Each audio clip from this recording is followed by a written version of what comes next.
Ito po yung store discussion po namin sa branch Riverbanks. Attendees po, Marjorie tsaka Ruth Myra po. Sa warehouse natin, store delivery schedule, wala naman tayo kasi naman tayo, same day tsaka next day delivery naman tayo. Warehouse request inventory, meron silang 4 na item na pinapa-inventory. TIT Premium Cotton Color Teal, extra small to 3XL. TIT Premium Cotton din, si yellow. Premium Cotton din na brown.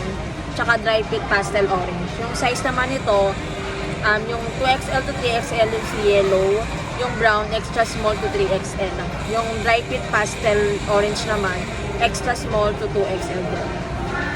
Item for allocation, wala din naman. Slow moving item, wala din tayo.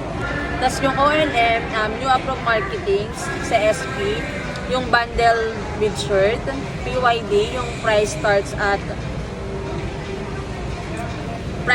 on print only. Tapos TIT focus on product with print. Sa may treasury, wala rin naman tayong refund. Pero yung sa complaint lang, meron yung lack of communication sa customer, hindi na-update si customer. Kaya mas okay na consistent yung pag-update sa kanila, sa customer. Parang time to time, ina-update si customer. Sa ROM naman, same reply. Yung topic is about towel comparison, tsaka Royal Canon cotton patch. Sa garments and sa audit, wala naman tayong active hotspot. Tapos sa garments consumable posting, every Thursday naman siya, sa akin pa rin siya nakasa.